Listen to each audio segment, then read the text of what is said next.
Hey everybody, welcome to Comics Covered. I'm John, co-founder and CEO of Covr'd, and this is Matt, CCO and co-founder of Covr'd. And we have an amazing show for you today, another great interview with Mark Spears. I know Matt's going to introduce him in a second, but for those of you who don't know what Covr'd is, who are tuning in for the first time, collection management, price guide, know what everything in your collection is worth based on actual sales data. Tons of trends, tons of things like that. Give us a try. We have a free trial, so be sure to check it out. If you like comics, you should like us. If you like comics, if that's why you're here for comics, and we like comics. In the words of Rob Liefeld, we're Wizard 2.0, but he meant it as a slam. But we still embrace it. So. We own it. Yeah. So Matt, why don't you do an intro? Who are we talking to today? We are talking to one might say visionary artist. Definitely prolific artist. You could say prolific. Mr. Mark Spears. If you have not heard his name, you have not been around for the past 2 years. But he is known for his atmospheric, horror-inspired covers. And, Monsters kind of just took over at least our side of the house for quite a while when that was launched, and taking over our top 10 for months. Everything from his Kickstarters to the trading card sets, now to blind bags. His work is definitely everywhere, it's safe to say. And we're just going to dig into that. We're going to get to know the man. You probably already know him from McClay's channel, from Beyond Wednesdays, but this is our turn. We get to actually talk to him face to face for the first time for us, which is fun. So let's dive into his artistic journey and explore what made Mark Spears Mark Spears. Sounds good. All right, well, let's bring him on. Hey, Mark. Hey, guys. Hey. Nice to meet you. Thanks for joining us. Thank you, man. Thank you. I like this new format. I watch a lot of your stuff over there, so I like this the interview stuff. I already watched it last week. So. Oh well, thank you. Yeah, that makes me very, very intimidated when I know actually creators and other people in the industry are watching us. But we'll take it. Before people start asking, where can they find this hat? Because this hat just appeared right now, right? Yeah. Well, I had them. I had them at the convention this year when I was at Huntsville Expo. So people asked. I will be. I told my wife. I said, "Hey, I think we should drop some of these on my website so people can get some." So we'll probably be doing that here, maybe starting next week. So, and also if you like monster stuff, you want to support monsters. Spirit Halloween Spitzer's Gifts, that's in the mall. They own Spirit Halloween as well. Yeah. I signed a deal with them, a licensing deal. Wow. Earlier this year, December of last year. Finally, the shirts are coming out. That's their first line of stuff that's coming out.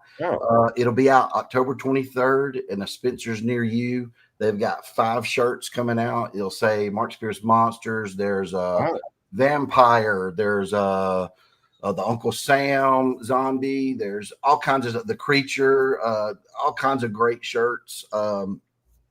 Just awesome. I was shocked when they licensed it. I thought, they just want the artwork. They won't put the Mark Spears Monsters on it, but no, they want the logo and everything. So I'm thrilled to death. So that'll be out there soon. Hoping for some awesome, maybe by next Halloween, some masks, animatronics, and stuff like that. So we got a 4-year deal, and that's a good way to kick it off, because you're not just a artist; you are a business owner, a manufacturer, a writer. You wear a lot of different hats. Can you kind of tell us a little bit about how did you get into so many different options and different things? Before we get into that, can we step back to the beginning of your comic book work, right? Which I want to because I want to build a story here and kind of get into that a little bit. I'm going to share my screen here. So we have to go back to 2001 to Giant Ultraman Annual #1, which is your first published work, right? What's the story? What got you to this point?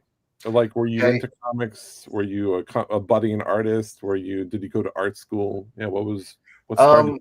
When I was in middle school, even go back into elementary. That's what I wanted to do, was comic books. Loved them. When I got my first comics, probably 8 years old, I was sick one day. My mom goes to the drugstore, get me some medicine, buys me a Batman and a Superman. And I was familiar with him because of, Super Friends, right? On TV, Spider-Man, His Amazing Friends, all that's on. So, and I just love cartoons like every kid. So I was like, whoa, they make these in stories you can buy, and you could see this artwork. The artwork was even better than the cartoons. So that led me on a thing where anytime I was near like the mall where we could go into, like, if you remember a place called Bookland, then it was later on they had Walden Books and all this, spinner racks and all these like bookstores in the mall. If I went on vacation, any kind of like general store place had them, like at a campground, and I would spend the whole vacation. We'll be at the beach, but I'm spending the whole time reading comics because I had such access. Like never before could I ride my bike somewhere, get a comic book, ride it back and read it. So that was just obsession for me. I just loved it, loved everything. We didn't really have comic book stores until probably when I was in high school. So around 14, 15 was the first time I got to go into a comic book store. And that was 2010. You were in high school? Oh, no, man, bless your heart. I wish.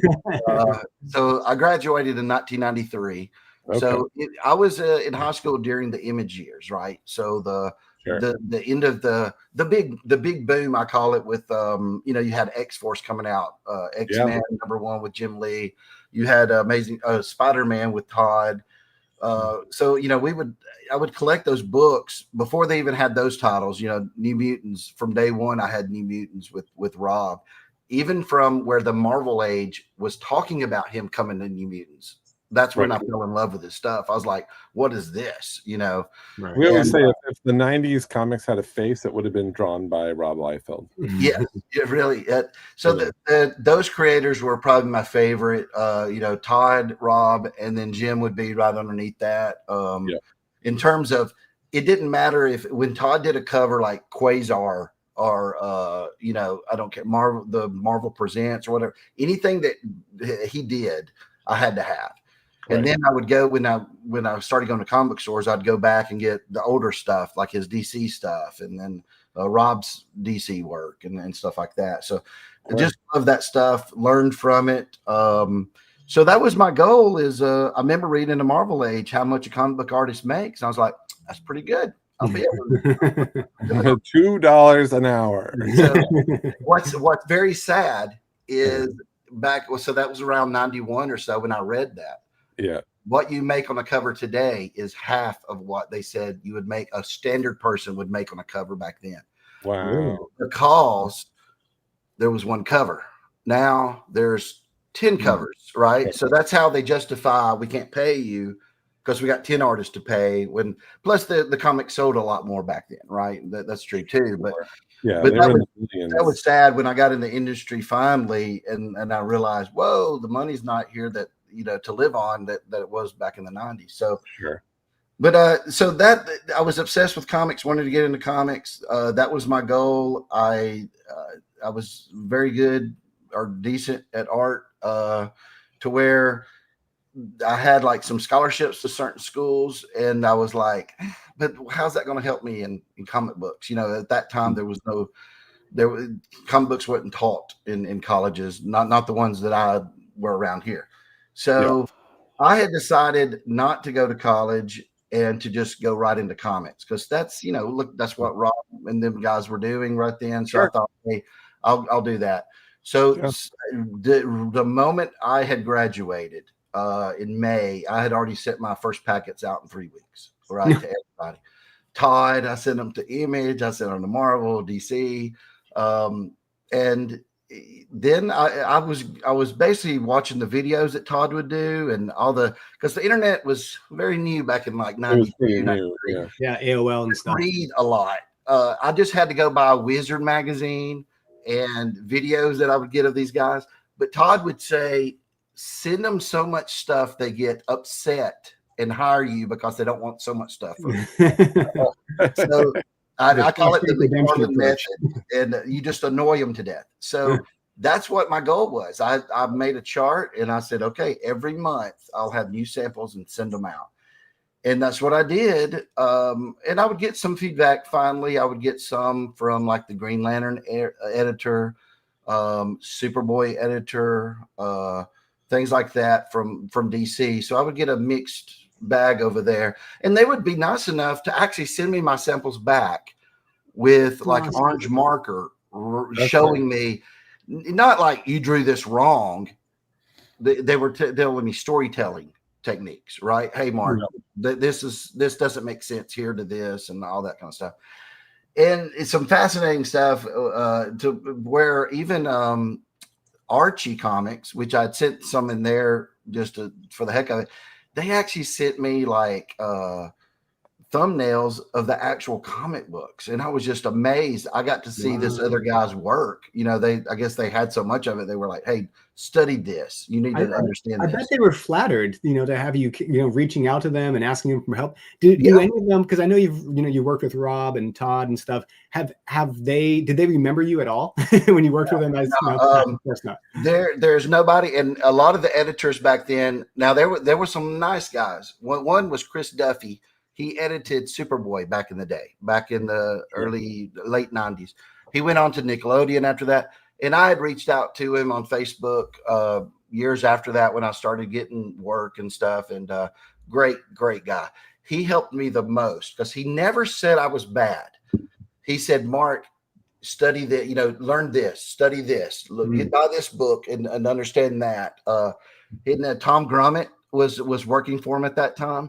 And he would say, study what Tom does here. Why is Tom making this choice? Invaluable information. Chris Duffy, A-list guy, love him to death. I would not have a career if it wasn't for him. But there was some bad apples editors who would actually write and say, you'll never be hired. Stop sending me this job. Wow. Well, I mean, I would guess that back in the 90s, a lot of the art, you look back at the art, it's so hyper stylized, right? Like lots of muscles, lots of guns, the jokes, lots of pockets, lots of like a lot of costume designs. Like it was in the aesthetics. It was kind of like the big shift to art, right? Art first, story second, kind of. And you got to think at that time, you're getting such a big boom in sales, So you got a lot of these guys coming up thinking, I can do that, right? So they probably had more submissions at that time than ever before. And a lot of copycats, I would imagine. I would get that. They would say, quit looking at this other artist. Stop trying to emulate him. There was Marvel did that. There was a guy that worked at Marvel. Marvel was different. DC, you actually contacted the editors. So I would have like 10 editors talking to me. Sure. Marvel was one guy. It was a submissions guy. So if you send it to an editor, he wouldn't even look at it. He'd get it over to the submissions, which today is similar to that. Sure. Well, the guy, he would send me stuff back like DC did. And one time I remember, I told Todd this, he would say, quit drawing faces like Tom McFarlane. Tom McFarlane can't draw faces. And he would say like these kids, because I had kids on the school bus in this one sample. And he was like, these kids look like McFarlane kids, never look at Tom McFarlane. Todd just laughed when I told him that story. And because Todd will say, he's not great at faces or something. So what was weird about Marvel, though, they did call me. There's this story out there. They actually called me on the phone and left a message. I called them the next morning. So that whole night I'm thinking, I've done it. I broke into comic books. It's taken me, I want to say that was the third, fourth year of trying, right? The whole time I'm trying, I'm working part-time, so I'm breaking in.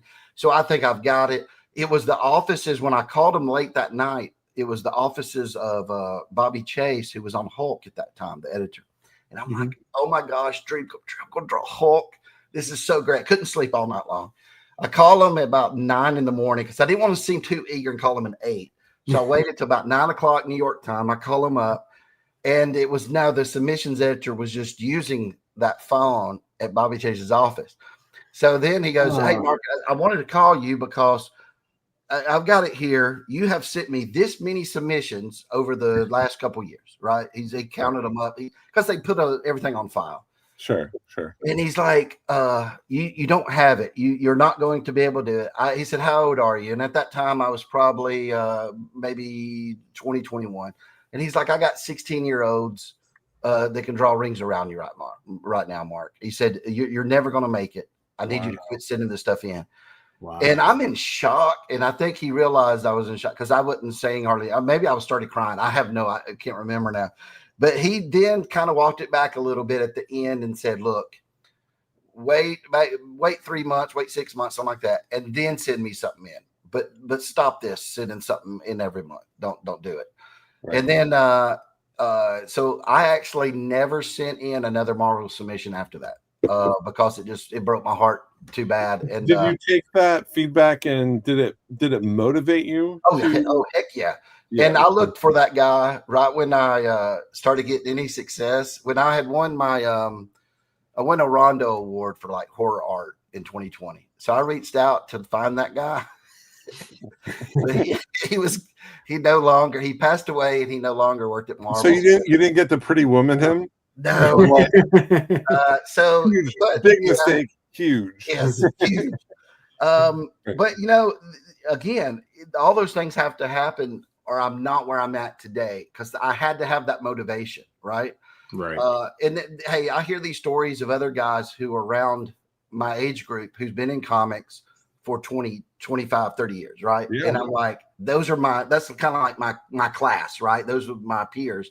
Sure. And they've been in the comics that long, and I'm jealous that they've been that long. But then I'm sitting there thinking, but you know what? I don't know what would have happened if I would have. Maybe I burn out. Maybe I get in there and I don't like it, or you don't know what happened. But my journey went from so that happened to where I still worked every night trying to get better. The reason I didn't send anything into Marvel was in the back of my mind, I'm not good enough yet. Right. Sure. I didn't want to sit there. It's just like in sports, I don't want to try out for the team if I think I'm not good enough yet. Yeah, so I wanted to stay with you. Yeah, exactly. So what happened so then you got Ultiman, the giant annual in 2021. Yeah. How did that come about? So I kept sending submissions in, just not to Marvel. When the DC Image, what got really weird around 98, 99, the submissions, I stopped getting feedback back. They would not send me anything back. It was no response, which was never before. You would always get form letters. So I figured I got on somebody's list. Like, hey, this guy, forget him. So I did that for about a year, sending in submissions that got no feedback whatsoever. I've even published them online, showing people, the same stuff I sent in. And finally, eBay started being a thing at that time, around 99, 98. And someone saw me selling a drawing on eBay. It was Gary Carlson, who does Ultiman, and said, hey, you think you could draw in a Kurt Swan style? And I said, I'll draw in whatever style you want. And he said, okay, I got this. It was for no money. I didn't even get copies, I don't think. But hey, you just want to get published at that time, right? Because I thought this would lead to so much other stuff. So I did that. I probably did it actually in really, I want to say 99 was when it was actually done. It came out. Look at this art. It's really freaking good. This is like golden age style art. It's in that golden age style. And then the inker, he styled it up too. And that's when I first actually had someone else inking my stuff. But I was like, you know what? It plays into the whole. It kind of looks like a Kurt Swan kind of thing to me by having a different. I was like blown away. I was like, wow, this is for your first piece of work. Everyone's usually embarrassed by their first work, but there's nothing to be embarrassed by this at all. No, it's not bad. I wish my only regret was I was hoping, I wanted to show what I could do. I had to do the storytelling that same way in that old style, right? So, but that came out and I thought, well, here it is. Who's going to call me now, right? I got this. And I went and bought a bunch of copies to mail the copy instead of mailing submissions to send out to DC and to Image and Dark Horse and all those guys. Nothing. Got any no feedback, no anything from it. So then it got to where I got married at that time in 2000. So I had a child in 2002. Sure. So then I was like, I can't just keep this dream going where all I'm doing is sending submissions in. If they're not, it's been almost 10 years and no work really. So started doing different stuff. In 2004, I think it was. No, it actually. So from there, 2001, when that came out, to 2006, I'm doing stuff, but really I'm doing like eBay stuff. I'm still drawing every night and everything, but I'm trying to do commissions, right? I'm trying to make some side money to live on. Are you at conventions at this point? No, I had not done a convention. I'd never been to one until 2023 when Spawn stuff came out. So that's interesting. But also the reason I never wanted to go is I didn't want to ever be sitting there and people walk by and then they'd come back and say, well, who are you? That's always so hard. We've been to so many conventions with Cover Price, and like you go down Artist Alley and there's so much good talent, but you can't talk to everybody. And I always feel so heartbroken because it's just someone's just sitting there and you're like, a great artist. And back in those days, it was different. Right now, that's actually a way to get noticed, right? Is conventions. You go to Artist Alley if you have no published work. Back then in the 90s or early 2000s, you really went to convention if you were kind of doing something. It was more of a thing like that, at least the ones that I knew about.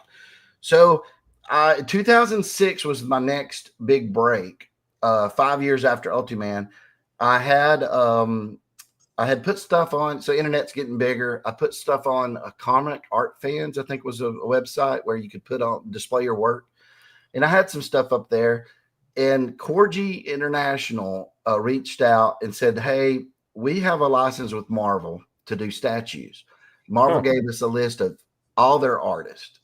And we went through them all. Just didn't like, this or that.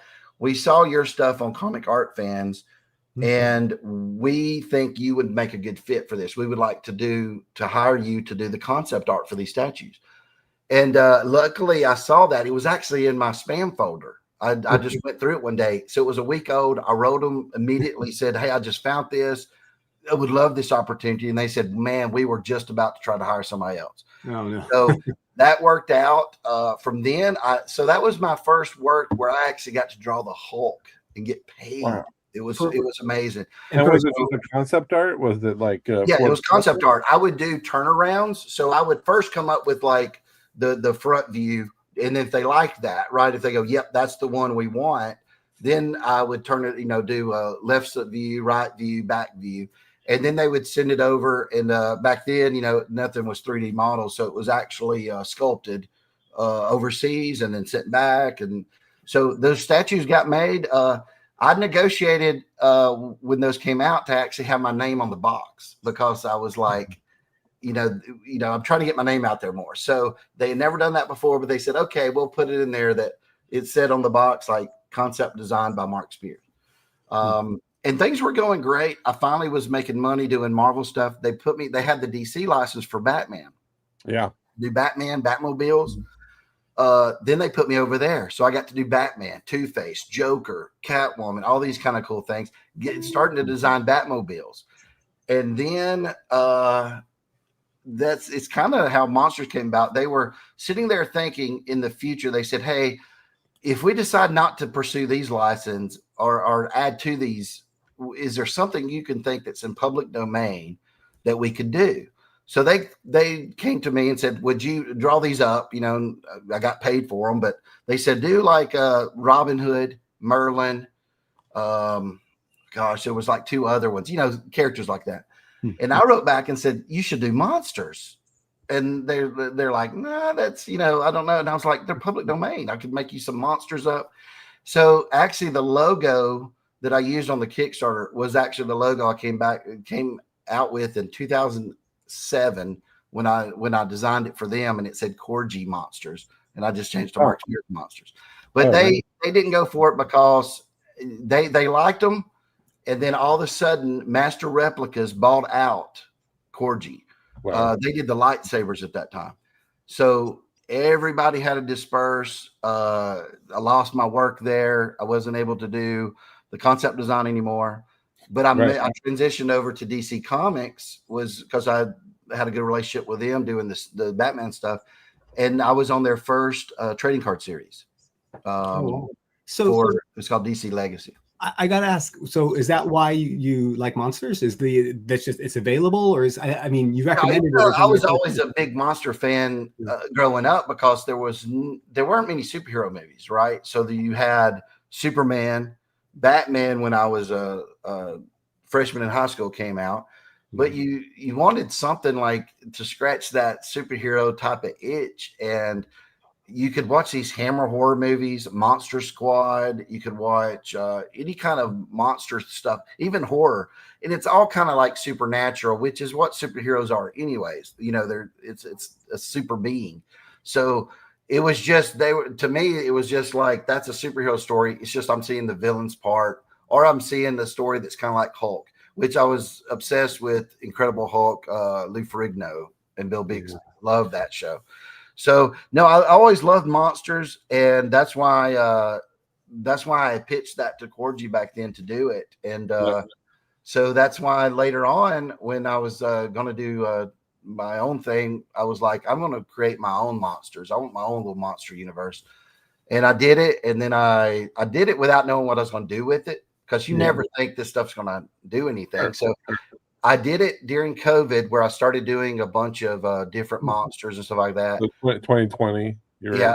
And someone said, the person I had worked with at Covr'd that used to work at Hasbro, they reached out to me and said, Mark, this is too good to just do nothing with. You need to do something. And I said, well, I have a trading card background because I did all these cards with Upper Deck and Rittenhouse and all that. I said, I know how to do trading cards. They're pretty easy to produce. I said, I think I'll make trading cards from these images. So that's what I did. That's when I did a Kickstarter in the fall of 2020. The cards came out in 21. Right. Huge hit. We sold out all of them. And it led to so many things. Spirit Halloween movie, saw them, said, hey, can we put these in the movie? Can we put your posters up? How about doing the poster art for the movie? I got to draw Christopher Lloyd. Then that led to a lot of connections that I had. It was weird. Big fans in the movie industry was reaching out saying, hey, can you send me a box? I like these. So that led to a lot of stuff. And then it eventually led to the Spawn covers, because it gave me the confidence where I was like, let's circle back to comics. Maybe did I go to Spawn before Vampirella here? Did you use Spawn before Vampirella? Spawn was actually drawn before. It was drawn in the 4 Spawn covers for Spawn. It was what, 340, I think it was. And Matt, can you blow up the image on that one? Was this the first Spawn cover you did? No, that was actually that was done I want to say that was done earlier in 24. Were you super excited to work on Spawn? Oh yeah. What was weird was when they finally agreed to let me do it, it wasn't Spawn in any of them. It was all 4 villains, right? That's the 4 that they wanted a portrait view, because they saw some of my portrait stuff that I've done, like that was the Sin character. So I was still excited because I was looking at it this way. Is this your first one right here? Yep. Okay. That is actually and it was the Gunslinger 18, I think it was, or 16, with the with Clown on it. In order of what I actually did first and second was actually the second one I did. Gunslinger was turned in first. I didn't know what they were going to put them on. They didn't tell me. So they just said we need 4 covers and what the characters. So I did Clown first, turned it in. They said, okay. Then I started doing this one. Then Greg Capullo comes out where he's working on Spawn Batman at that time. And then they come back and said, hey, the little minions, Greg has decided to change. So Todd wants you to change yours. And then I just redid the whole cover. So I actually, because I was like, okay, I'm getting more used to doing this. I think I was so nervous doing this because when they were telling me to do it, the editor said, hey, by the way, before we got off the phone, he says, Todd doesn't like artificial colors. So make sure everything looks natural. And I was like, so this was your first one right here? Yeah, well, yes, but I actually redid it. The very first one no one's seen because it was red and all that. But yeah. Sure. So I had to go back and do that. So really, Sin is the first one I did that actually got done. But with that, I was so scared because I was like, "What's artificial color?" And he goes, "He doesn't like it when you have purple in the sky because that's not natural, and natural light indoors and all this stuff." So it scared me to death because I'm kind of known for throwing a lot of color at stuff. Go back to his spawn for a second, Matt. Yeah, because I know there's a little bit of on the actual one of Spawn himself on the. Because you have a little bit of purple and stuff in there, I think, right? Yeah. Oh, well, yeah, I was nervous at the beginning. And then I was like, so basically on that, once I got used to what they allow me to do, I didn't ask after that. Yeah, and then just beg for forgiveness after. What's really funny on that story is the fourth one I did was it's the Keenspot Jericho cover. The whole background is purple. Because what happened was, I knew Todd was going to see these. Like the cat that's in the Gunslinger one. They didn't tell me to do. They just said, "Hey, come up with something cool looking." So I'm sitting there, and I didn't even see the cat. Yeah, the cat was not in the original one that I did. I did have an action figure like the one in the back, but when I redid it, I did it this way, and I kind of went with my gut on it. The first one, I played it real safe, and my wife's looking at it before I sent it in, and she said, "I don't know. Did Todd ask you to put the cat in there? And did he ask for this and that?" And I was like, "No, but look, what I've always heard about Todd McFarlane is if it's cool, who cares? Right." And that's why I was basing it on that. And sure enough, they never even asked about like, why is the cat there or anything like that. They were, so that worked. I need to give that cat a backstory and then make that cat the next Spawn. Well, I'll give you a little insider tip right now. Now, a lot of people will get upset because they'll be like, I hope you don't spoil mine. That cat shows up in Spawn 77. That's awesome. So the cat does have a following. So go buy your Gunslinger 18s right now. There's Does the cat have a name?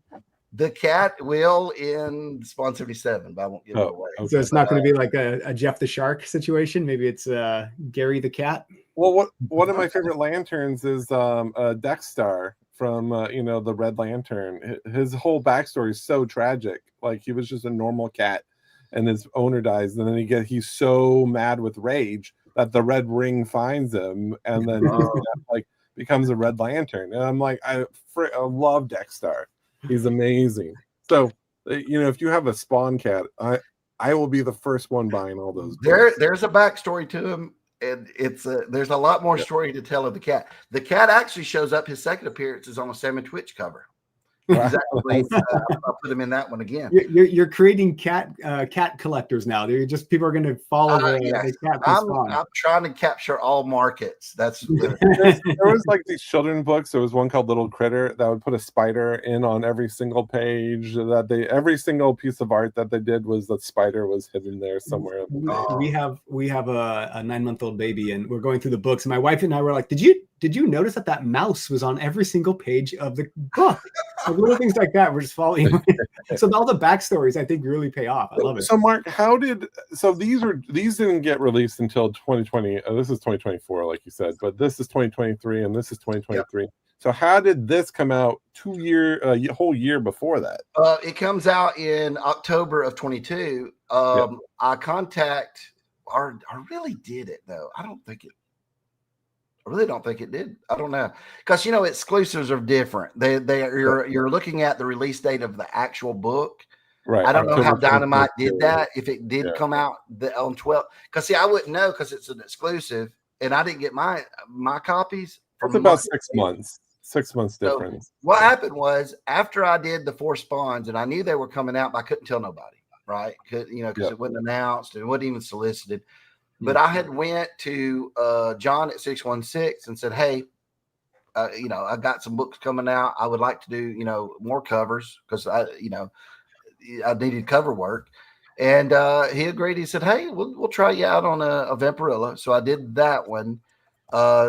Did it within a week. Turned it in. I don't know when it actually came out because again, my comp copies he waited and sent all at the same time because I did this vamp. I did then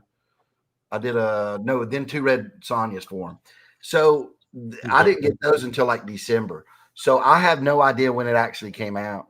That was I didn't like that one. man, I didn't really want to do that. That was another thing. I'm getting into doing comic covers, right? So this is my fourth spawn. So this is my fifth cover. Where you could have bought both of them for $15 for like. Yeah. Like, So, and this is now, they how much didn't sell well. Oh, this one's selling for $230 and a 9.8, 162 near mint. Yeah, when those came out, they didn't sell well. John didn't hire me back to do any other ones at that time because, dude, they were dropping. They were discounted because they had how many print they had, and they couldn't get rid of them. So I remember I thought, that failed. No one cares for it. But what was weird is when I went there, he says, I want you to homage, that's that famous Vampirella pose. And I said, okay, I'll do it. Maybe I could put a little spin on it. And then the Red Sonja was an homage. And then I was like, dude, I'm going back to doing Kurt Swan kind of stuff. I want to do my own thing. So after that, when I was like, look, you got to let me do my own, or I just don't want to do it. So the next one I did do my own, but they cut it. They took out the background still and made half of it white, which I didn't like. So then I got to where I was like, that just ain't going to work. The exclusives in me, because, I totally understand where they're coming from. One? This was the other one? Because I detailed a whole background with that. And it's just like, it's all gone. And then another thing was Red Sonja, it was Dynamite at that time, was fighting us on, she had a skimpier chainmail on. And I had to redo all of that because they were like, which that's kind of crazy. There's some good coverage. You don't see this good of coverage on Red Sonja. But so they wanted less, is what you're saying. They didn't do good. So all three were like kind of failures, I think, when they came out. No one talked about them. But look at the use of color. I mean, and you see this in Monsters as well, like the sword having a blue glow, she's lit up on her left side with a blue light and stuff like that. I always find super interesting, like your use of light in your design, in your work. All of your stuff, it has this, like Matt was saying in the very beginning, this like haunting kind of like painted oil painting kind of look. But you work in digital, right? Is this actually painted, or is this actually just a digital thing that you've made it to look? No, it's painted digital. Now I'll still do sketch drawings first and stuff to know what I'm going to lay out, but no, I'll do it all digitally. Because when I learned what I had learned back working at Covr'd, when I was doing my statue designs, they told me then, they said, Mark, you're scanning in your work and coloring it with marker and paint and stuff. They said, you've got to get out of that. If you want to work in the industry, the licensing part, you've got to know digital. So that led me on this. Again, everything happens for a reason. That led me on the journey to learn how to do colors and all that stuff better. So, but yes, that's my kind of color palette. You can kind of pick, you can see an art piece like that, and then another one and go, yep, that's Mark's colors. And I love the colors. I'm a big fan of Basil Gogo's from the famous Monsters of Filmland. So I try to make it very colorful and fun. I just don't like it sometimes when the printer can't keep up with the color, because I paint in RGB. And if you know anything about printing, they print in CMYK. Okay, it's a two different kind of color palettes. So when I first started doing DC work, they were like, wait, you're turning in this, but it's coming out this. What's going on?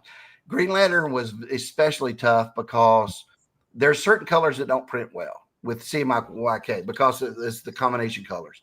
Green is one of them. So you really have to go in there and make green more yellow to actually show gradation in green, right? So it's a light, it's a low, and all that. So I would have to touch up covers at DC. We got into where we were doing a learning curve there, and I was like, okay, I understand now what I need to turn in. So even back then, I was turning in files JPEG. So there a lot of things were lost. When now everything's a TIFF. I'll also have it the right ratio that they need, and I'll transfer it over to CMYK so I can see the colors. There was a spawn book that just came out, a Sigor cover a couple months back, and I turned that in 23. They just now used it, but you can see the problem there. I wish they would have checked with me, because I had forgot it was over there. The green shows up it's one color green. There's nothing else in it. You can't even tell Spawn's at the bottom of that issue. Wow.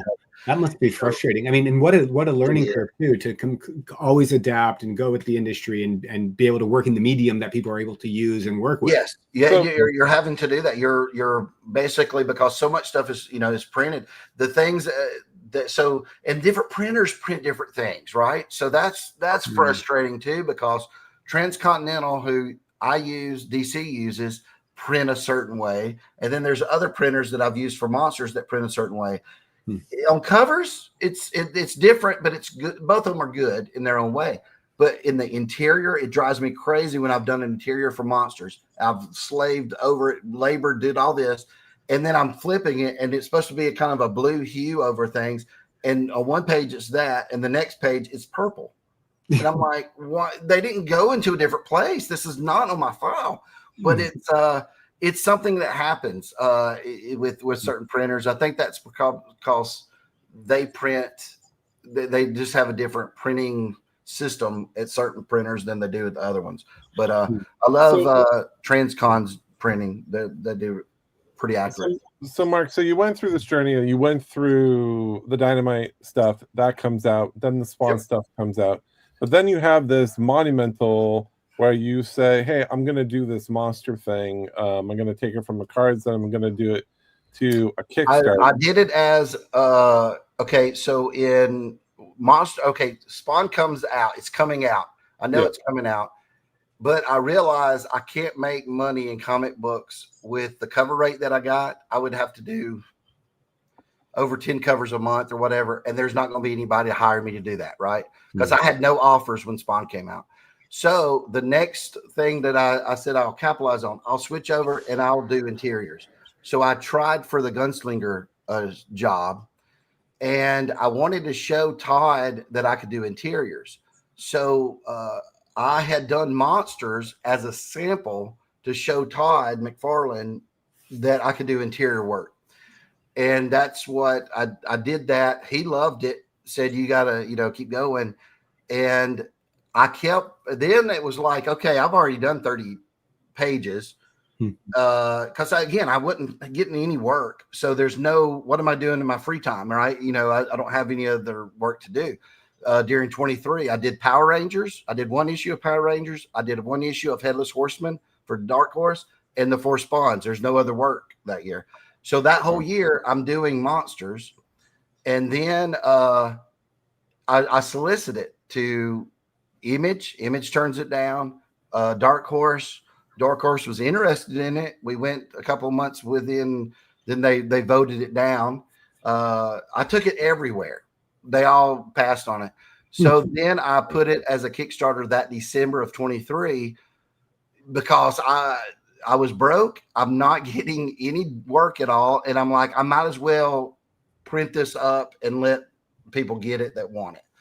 And the Kickstarter does, I think, was 57,000. Did you guys see the video playing when I played it? Did it come out? Yeah, I mean, it was the interiors were amazing, absolutely gorgeous. Well, it was 57,000, and I thought, that's a little lower than I thought because you're getting 8 issues, right? How long did this take you to do? All year. Were you working just every single minute of the day on this stuff? I started in March, I started in February of 23, and I don't know if it was all finished when the Kickstarter was done, all those pages you saw on the covers, but I still worked on it a little bit in 24 up until it was printed, and we printed it in June. But when I had it all together pretty much in April, I had a working print of each one of them, but I tweaked them a little bit. I went to comic book stores again because the people that I let read it, some of the Kickstarter guys go, Mark, this is better than what you think it is. You need to get this in comic book stores. So I went back to all the the comic publishers, and I said, look, I don't want any money. You don't have to pay me up front for anything. I'll just want a split of the revenue if it makes anything. Seems fair. Every publisher passed. Some of them passed by saying they didn't like it. Some passed by saying it doesn't fit our stuff. Others said, just, not for us and all this. There were only two. Tell me when you're good at art, Mark. Yeah. There were only two that were interested. Silverline, who had just started. Look at this. Yeah, I mean, no, it is good. It's amazing. That Silverline they had only just started going with Diamond to publish one book a month. So I didn't know if that would work out, and they didn't think they could do any variant covers and stuff. But I love the people over there, but I didn't think that was going to work. And then Keenspot had reached out, and we talked it over, and they said they would take a chance on it. Because I was just like, this is already done. What's it going to hurt to get it in comic store? Even if it fails, it doesn't matter. It's just I wanted people to read it. Because that's along the story. Let's take a step back. So, like this made $57,000, $486. Now, Lisa just said Lisa was here, and Lisa said that she backed it, right? And I'm sure a lot of people like to hear Lisa said backed. Yeah. Now, if you got the whole set, 36 comics, the monster set, $680. Now, do you want to know how much? Does everyone want to know how much? Yeah. We don't track lots of sales, but this one we tucked away for a rainy day. In February 2025, this full set sold for $15,000. Is that crazy? I wish I'd have kept those. Yeah. That's one hell of an investment. Yeah. And for smart people like Lisa. Now, we should go back. This was actually the first crowdfunded article we ever did on the site. Was actually when it was just on its way, when it was just about done. It was our first crowdfunding article. And I want to say, Mark, you did a huge service to the crowdfunding, because like even someone like myself, I was aware of crowdfunding. I like crowdfunding. I like supporting creators, but you kind of forget about it, right? Unless someone tells you something. This kept catching my eye. At the time, I didn't jump into it because I was like, ooh, $680. I want it all, but that's a pretty pricey Kickstarter, right? And it's like, but it's like awesome. And I kept coming back to it. I was like, and then I missed it. I forgot about it. I missed it. And I was kicking myself after because I hummed and hawed over it. Now I'm really and hey, those people have a place in my heart because they people have reached out to me that backed it and said, Mark, are you cool if I sell these? And I said, you go for it, because look, they weren't doing this thinking it would make a lot of money later on, right? They were helping me live with supporting me and my my artwork and everything. And so man, those people that did that one, they're valuable to me, because I'm sitting there, those 310 backers didn't think this would be anything, right? They thought, hey, this would be cool. I can get a book, and they didn't think they would be able to sell it for that, I'm sure. So as Wayne said, it was actually listed. eBay showed it as 18,000, but the actual sale price that we see on our side of things is 15,000. So 15,000 was the final price. Verified, yeah. I mean, that must have been so rewarding, Mark, to put something out that you've been working on for years, and shopping it around, having people say that, like, no, thank you, pass, and then having success like this. And again, this, in terms of success, the Kickstarter, it didn't really, again, I got paid about $50,000 after Kickstarter takes theirs, and you got to think I did 8 months worth of work for all that, and that's not counting. I got to get it printed. I got to get it CGC'd. Well, some of them were CGC'd. I got to ship. So there wasn't a lot. Honestly, in the end, I made about $30,000 to $23,000. Wow. Now, did you have a day gig, like while you're doing all this art? Did you have a day job, or was this your main job? At that time, let's see. When I was doing it in 23. No, that was probably everything that I was, because I was trying to survive on comic book covers, and there weren't any. Well, I mean, I did have other little graphic art gigs I was doing in 23 every now and then to try to make some money.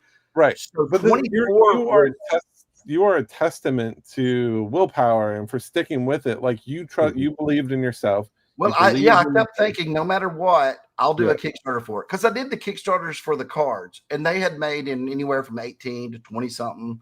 So I thought that's going to do good if I do it. So really, 24, I'm surviving just on credit cards and stuff because I'm not getting comic book work.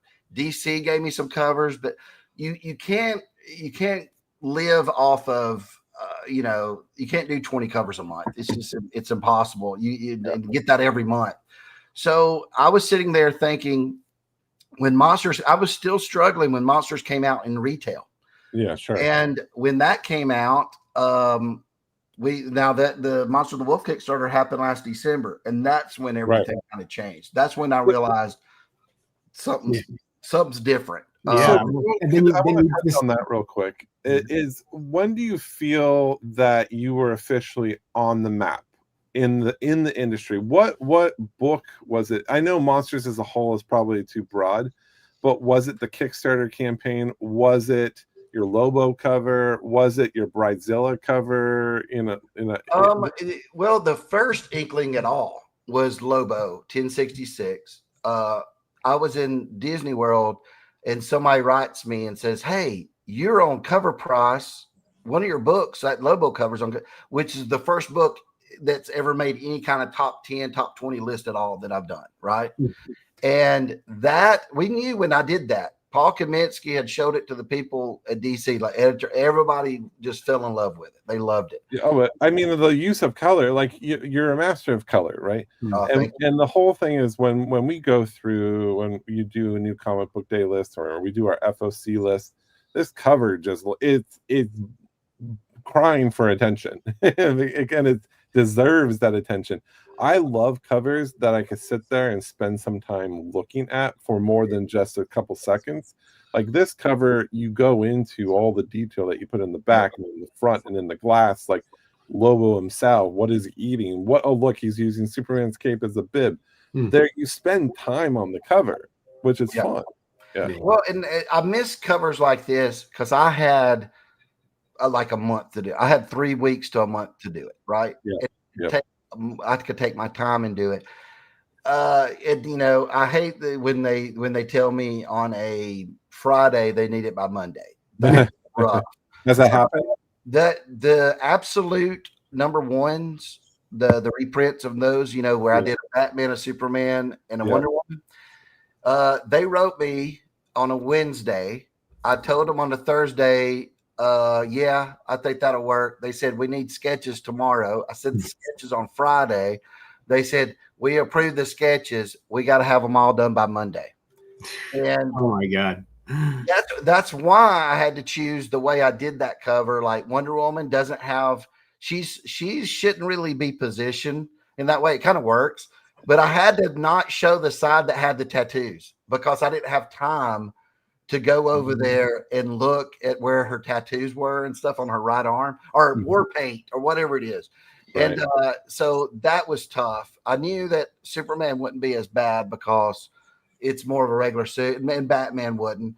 I on the symbol, they made me change the Batman symbol to yellow so you could see a little bit of yellow, and I kind of fought them back on that gray, and they said no, it has to be yellow because moved the plate for the axe, and so that was a rush job, and because again, you give me 3 more weeks, and it's still going to look similar to that, but it would have been better. Well, Todd himself, his classic Batman cover with his cape flowing into the wind, he specifically said that was one of the fastest covers I ever did because he had the anatomy with the cape. And he was like, I'm going to just do a whole bunch of cape and call it a day. and that's great. Yeah, I mean that works. I could see why he did that. And I've learned a lot from him on that kind of stuff. And interiors, he's told me how to get out of that stuff really quick. You can get in and out of the page. But it's a rush thing.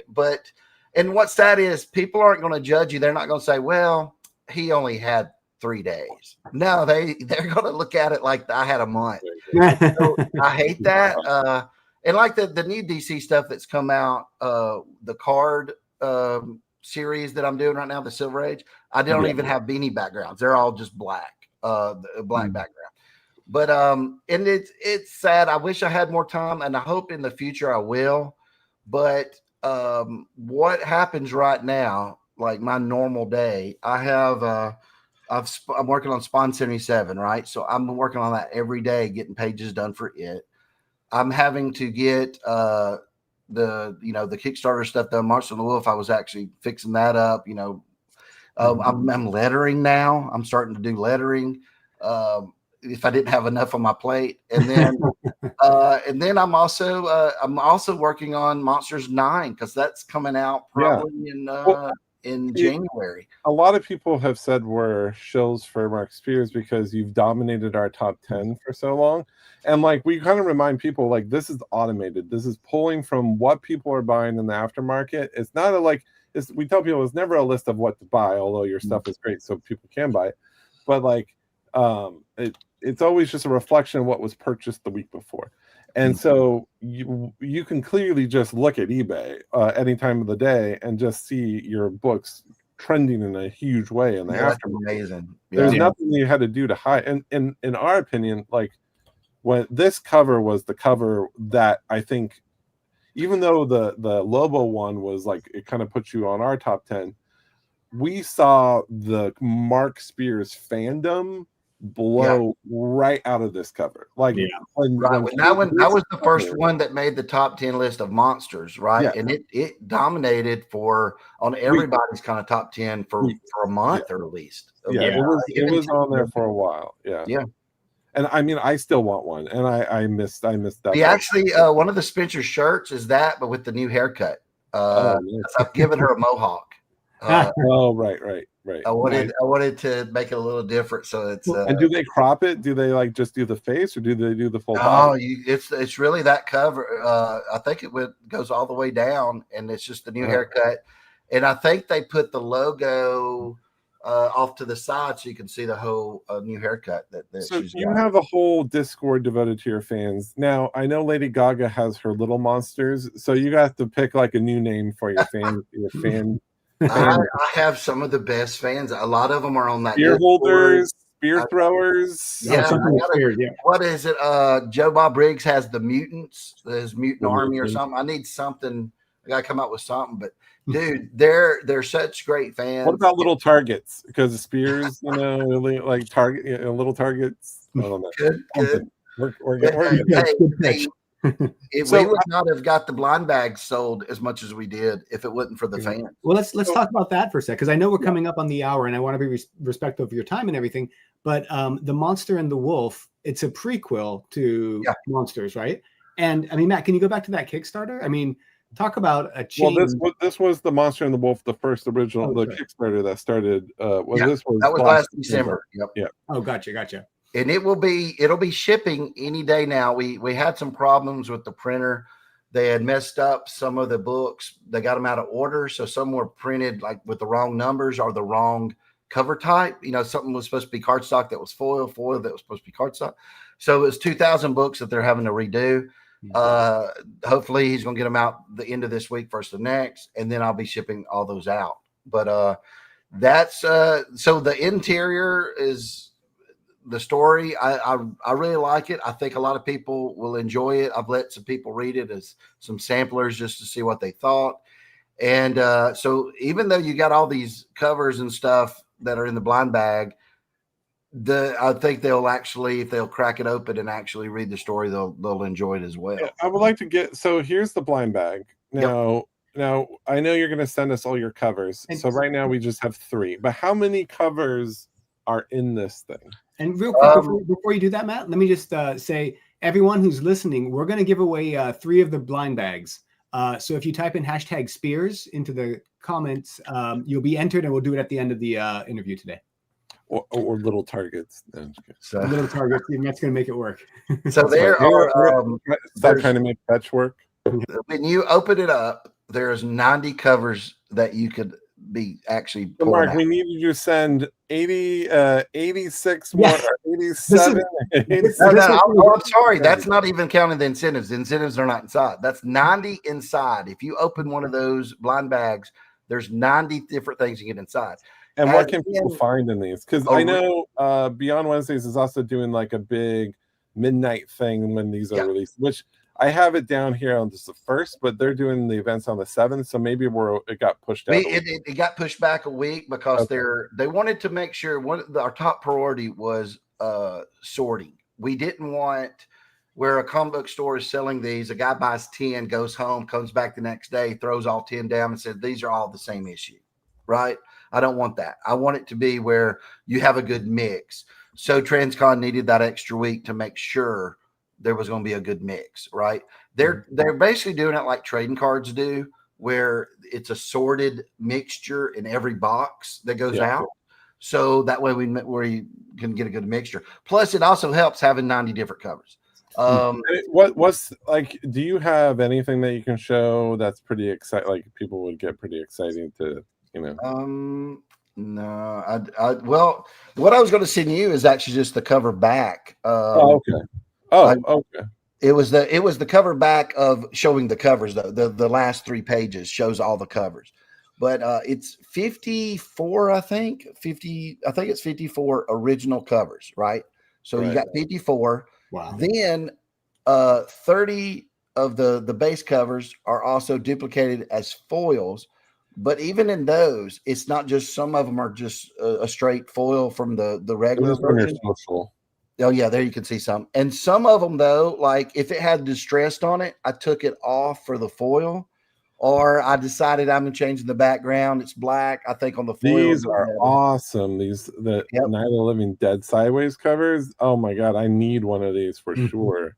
And we got some rare stuff in there. I was going through the thing last night trying to figure out, the base covers are printed 9,600 times.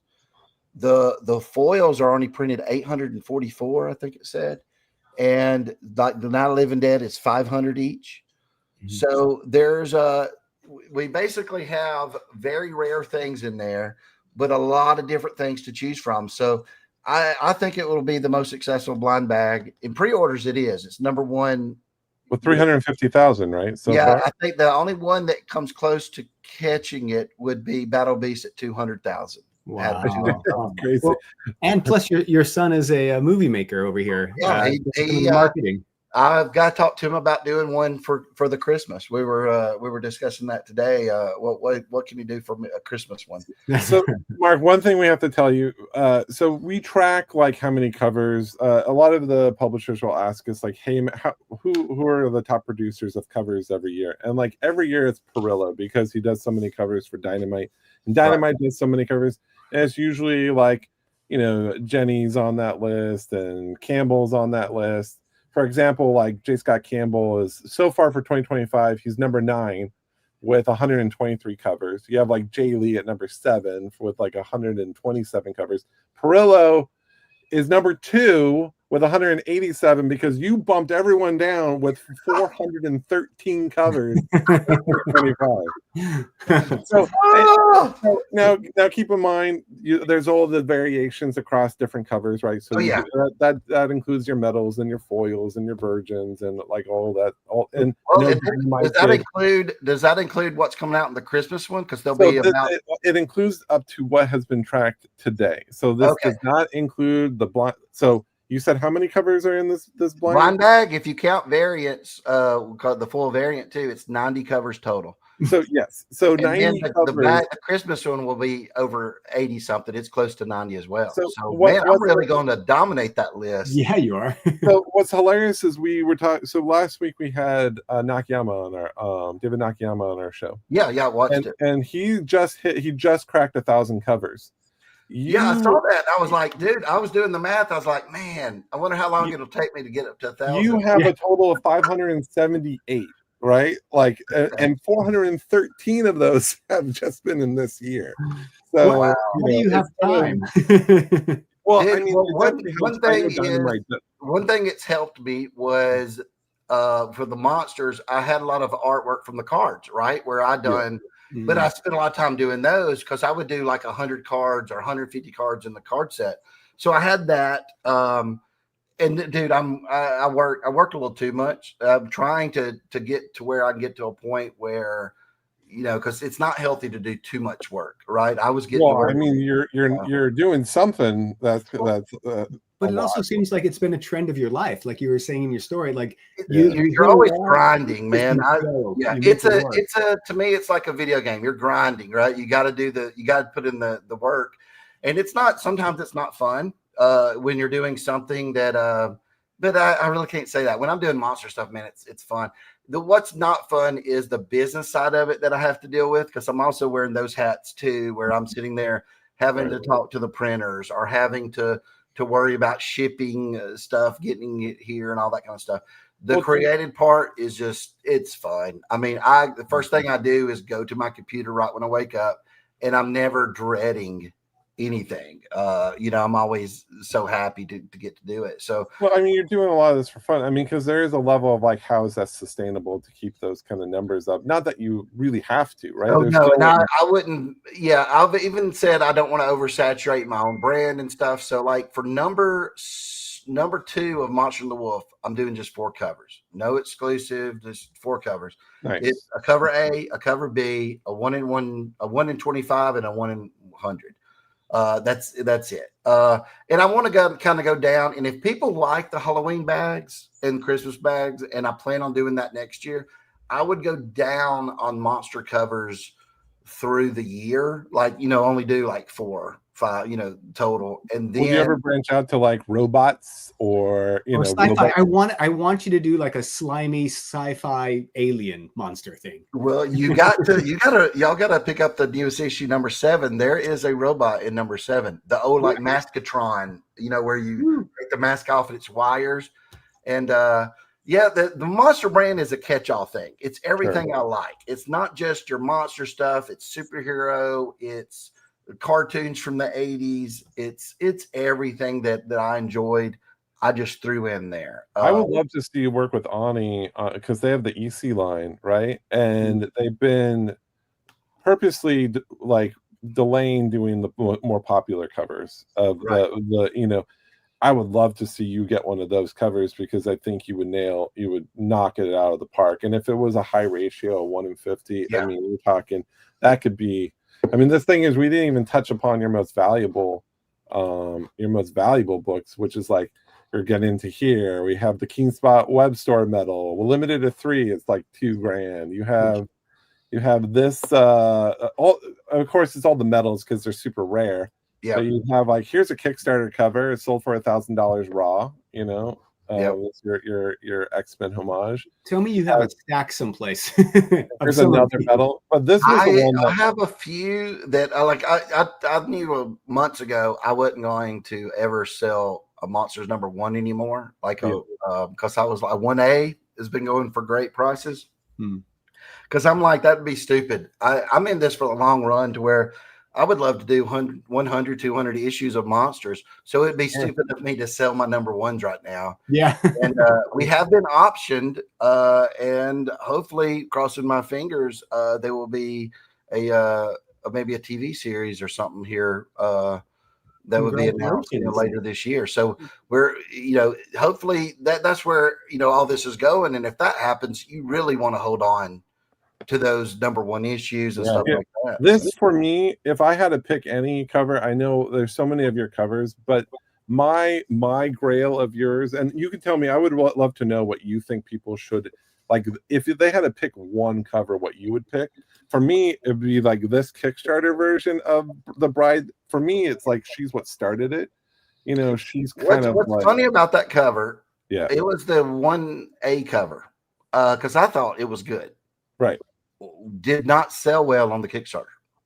It actually people picked other covers, right? And that's the cover that took everything off, which is crazy. Well, it's weird. I would have to. I have to get you my stats of what got printed so you can see. It didn't do good because the only reason it even had high numbers on it was because people bought like all A covers, right, and stuff like that. But we were not going to include her in the retail edition because she did so poorly. When we asked people, I went and I did polls before the retail came out, and I said, what cover should I include? Right. And I had like 12 to pick from. She didn't get any numbers. No one wanted to put her on there.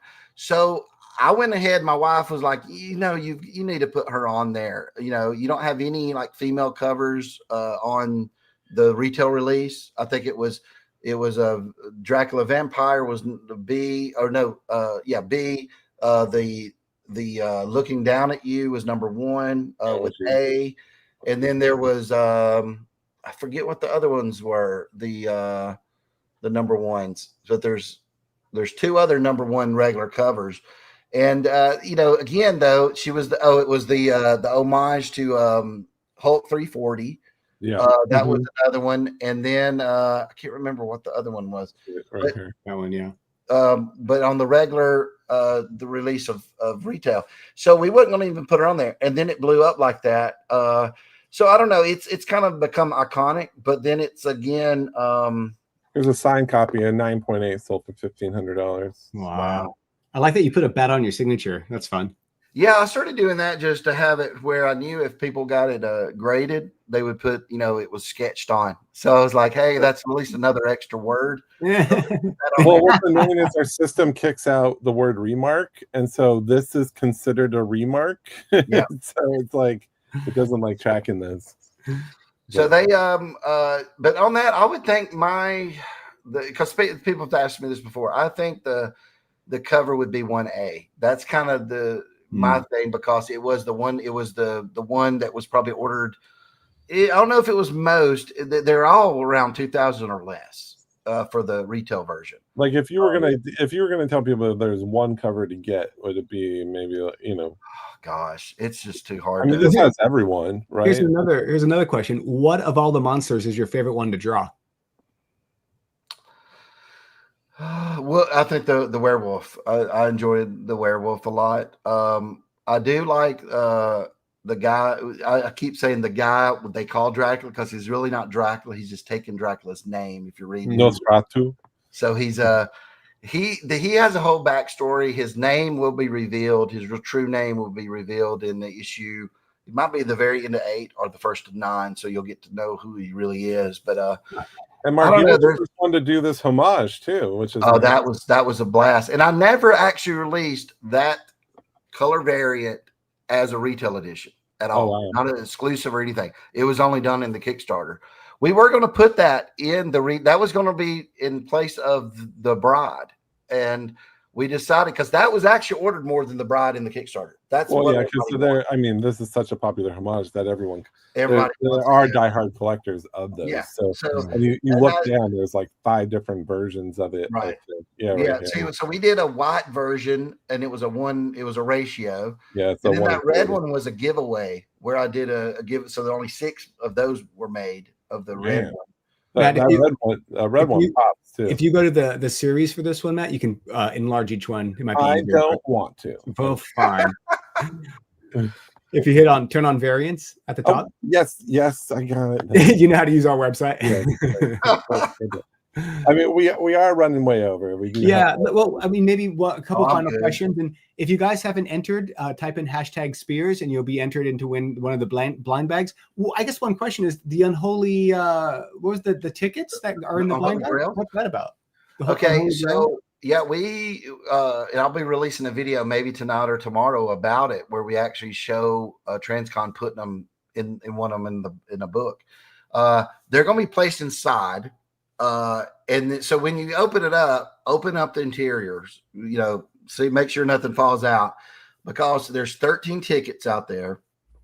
You will be able to contact us if you get one of the tickets. We have a code on there that's specific to that ticket, and you will be, be given a CGC graded 1 of 1. It'll even say on the label, I've talked to CGC. They're going to put that this is part of the Unholy Grails 1 of 1. And I'm going to sign it, put a little bat on there, and you'll get that sent from me to you. This one right here. So it's really cool. Their variants of the covers, most all the covers that's in there. I think one of them is not in there. It's a surprise, and they'll get to see. But it's a kind of variants. I'm going to be doing this for the Christmas ones. I don't know how many, maybe 13. I haven't figured out what we're going to call it yet. But there, I've decided to up it even more, and it'll be 13 covers not variants, and these covers will never be a variant. So you're going to own that cover outright, one of one, never be reproduced, never recolored, and it's yours. All right, So I you got understand me. I'm one in. of ones, because one of ones are really hard to price. Because really hard, yeah. Because here's how we're doing this. So the printer's printing up 6 of each one, right? Okay. I'm going to sign and remark all 6 of each 13. We're sending in. I've talked to CDC. We're sending them into there. They're going to pre-screen and pick the best one of each group of 6 to grade. The others are destroyed. Oh, man. You are going to get, there could be, since you got a 6 chance of hopefully they arrive to me in great condition, there could be some 9.9s in this. There could be a 10 in this. Wow. That's it's exciting to me. I can't wait for the people to get it. I wish I had one. That would be great. Maybe I'll buy one in the aftermarket. Who knows? So Mark is saying, make sure when you get your blind bags, you have to open it. And I would open it to see what's inside. Because you don't want to miss out on that stuff. Right, CDC's waiting on the books now. They're still being printed, the Holy Grails. So I just doubt they'll actually have it graded and everything by the first week. And I'm sure some will be found first week, maybe all of them. Who knows? So they'll have to wait to get sent out though. When a certain book takes over our top 10, it's always very frustrating because it's so hard to it looks so like it does look like. Yeah, it looks like I gave you some money. Hey, it's all Mark all week. Every week we get into one of those, I'm like, oh, this is gonna suck. Because we always put out fires after that. But it's a testament to what you do for what happens in the aftermarket, to a reaction to your books, and you deserve that credit. You deserve that applause for that. Well, I'm hoping right now. I'm trying to speak it into existence. I want to see if I get all 10 of your top 10 with these blind bags. Yeah, well, I will see. I don't think it's ever been done. I don't think anyone's ever not that I've watched. And here's what's going to give me now. Of course, New York Comic Con exclusives are going to dominate the first week, right? Maybe mine gets one up in there. I don't know, because you got New York Comic Con happens the weekend of the release of the bags, right? Mm-hmm. So, but that fades. New York Comic Con usually fades out within 2 to 3 weeks, right? It depends. Like there are certain books. Like it's actually we're noticing an interesting trend where here I'll show you. Like let me add. Here, let's while you're doing that, you want me to pull the winners real quick? Yeah. Sure. Yeah. Yeah. Right, so when you look at our top 10, like there's a Shabina book from Beyond Wednesdays. I'm surprised they sold out of those books super fast, and people are like, "Why is that book on there?" I'm like, "Because they moved like 800 copies across all the covers super quickly, and these were just the ones that made it to the aftermarket." But there's a trend where people are holding on to this stuff. They're not flipping them. They're not selling them. They're tucking them away into like that $15,000 price tag on all those books should have drew out more. It didn't, which is fascinating. They are holding, because I'll go in there and look every now and then, and I'll say, "Hey, what about this book? Did it do good?" And there's none on there, and I'm like, "Wow!" They hold them like all those small print. Like it's surprising how many sales were missing because no one sold the copy before. Yes, yeah. And on that note, so think about it. We'll have the blind bags of Halloween out there, and then on December the 10th will be the release of the Christmas ones. Woo. So let's you have a perfect storm where you could actually have, at least on the top 20, you could have some Christmas bag books and Halloween bag books in the same time zone. So at the time, so that would be neat. You're going to own all the holidays. You're going to have to do hey, it's a love letter to the fans of what has made Monsters a success, and I'm so thrilled that they're going to enjoy this. I made the bag not for money. I was sitting there telling Keenspot, and Keenspot was on board with it. I said, "Look, can we not charge higher? Can we do the same exact price we do normal books?" They said, "Yeah, let's do it." Then I said, "Can you do a Boxing Day variant for our friend Lando in Canada?" Well, and I wanted to also the foils. I knew that how Battle Beast did it, and the foils was really rare. And I was like, I want it to be where if you buy 14 bags, you're not guaranteed a foil, but the odds should work out that way.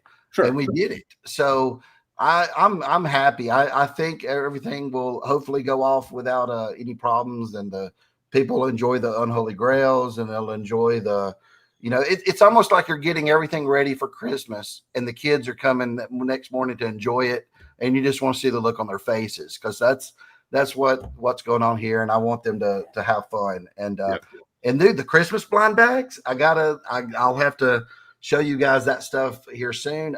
We got some ugly Christmas covers in there. We've got some Christmas themed great terror and tinsel covers that have foil on them. There's all kinds of really cool stuff in that one too. So I think that the people, if they like the Halloween one, they'll love the Christmas one. So all right, exciting. Well, all right, let's do this. So the way it works, guys, we have 80 people watching, but I always am amazed, only about 49 people entered. People don't like free stuff. They don't want comics. They don't want. They're just here for the show, and they're not here for anything. Yeah. So you got a couple seconds to hashtag Spears into the comments here to be entered. We're going to do 3 of these, and if you win, email me, john@coverprice.com. Give me your shipping address, and we will order them from Keenspot to you directly. Makes our lives a little bit easier too. So it works out. John runs this, Mark. I want to talk about the Ultimate Giant Annual while he runs this.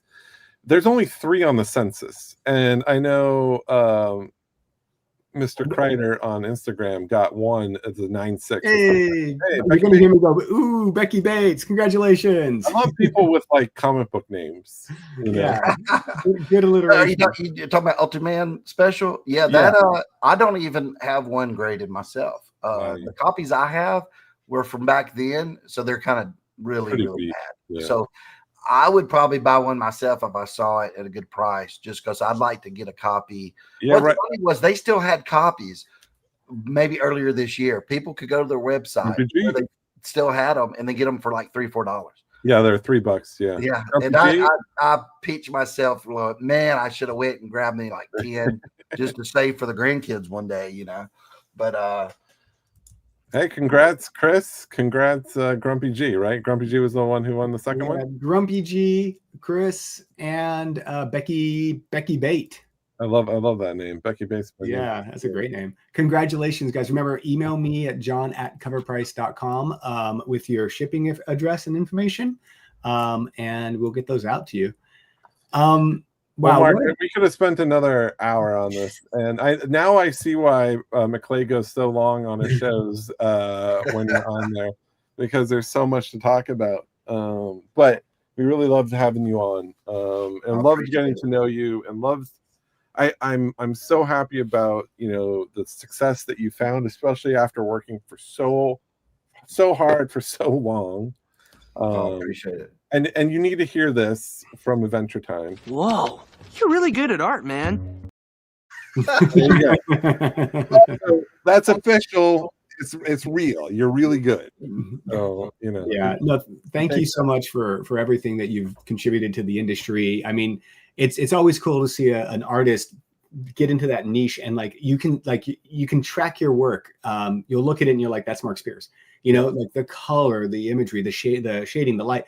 Like, you've crafted such a beautiful illustration and story of who you are in that. And hearing your story, hearing everything you've overcome, and how you just kept fighting and doing it. I mean, what an inspirational story overall. And now you're at I won't say you're at this top point where everyone knows who you are, and it's paid off. And I'm super excited to see what you continue to do with it, with all the many hats that you wear. But thank you so much for joining us tonight, and for sharing your story. Hopefully we'll have you back maybe at Christmas time to talk about it, man. This has been a true pleasure. Finally getting to meet you guys, and I loved it. Would come back anytime that you want me. We're not purposely putting you on the list, but you do it on your very own. So you don't have to ever thank us, because it's all you. So it's all your fans, actually. You're buying your stuff. True. So yeah, that's true.